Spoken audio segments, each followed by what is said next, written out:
NDAക്ക് വളരെ വലിയ ശുഭപ്രതീക്ഷയാണുള്ളത്.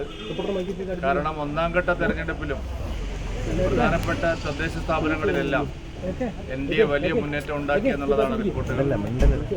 ശബരിമലയിലെ സ്വർണ്ണക്കൊള്ളക്കാർക്കും ജാതി മതശക്തികളുമായി ചേർന്ന് വോട്ട് പിടിക്കുന്ന മുന്നണികൾക്കും എതിരായിട്ടുള്ള ശക്തമായിട്ടുള്ള ജനവിധി ഉണ്ടാവും.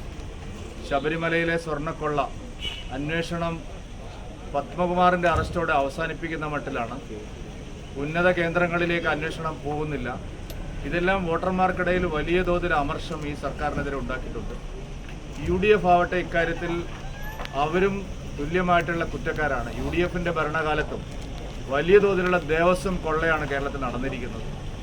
മാത്രമല്ല ഈ തെരഞ്ഞെടുപ്പിലെ ഏറ്റവും വലിയൊരു പ്രത്യേകത, രണ്ട് മുന്നണികളും ഏറ്റവും നീചമായിട്ടുള്ള വർഗീയ ശക്തികളെ, ജമാഅത്തെ ഇസ്ലാമി, നിരോധിത ഭീകരവാദ സംഘടനയായിട്ടുള്ള പോപ്പുലർ ഫ്രണ്ട്, ഈ രണ്ട് മുന്നണികളും അവരെ കൂട്ടുപിടിച്ചുകൊണ്ടാണ് തെരഞ്ഞെടുപ്പിൽ മത്സരിക്കുന്നത്. കോൺഗ്രസിൻ്റെ മുന്നണി പരസ്യമായി ജമാഅത്തെ ഇസ്ലാമിയുടെ കൂടെയാണ്. LDF മുന്നണി രാജ്യം നിരോധിച്ച മതഭീകരവാദ സംഘടനയായ പോപ്പുലർ ഫ്രണ്ടുമായി ചേർന്നാണ് തെരഞ്ഞെടുപ്പിൽ പലയിടത്തും മത്സരിക്കുന്നത്. ഇതിനെതിരായിട്ടുള്ള ശക്തമായിട്ടുള്ള ജനവികാരം ഈ തെരഞ്ഞെടുപ്പിലുണ്ടാകും. എല്ലാം ഉണ്ട്. അതിലും പ്രോസിക്യൂഷൻ പോലീസിന്റെ ദയനീയമായ പരാജയം നമ്മുടെ ആവശ്യത്തിൽ കണ്ടത്. ഇത്രയും ദിവസം കഴിഞ്ഞിട്ടും വലിയ തോതിലുള്ള പ്രശ്നങ്ങളാണ്. അറസ്റ്റ് ചെയ്യാൻ ഇതുവരെ കഴിഞ്ഞത് ഇപ്പോൾ അവർക്ക് മുൻകൂർ ജാമ്യം കിട്ടി.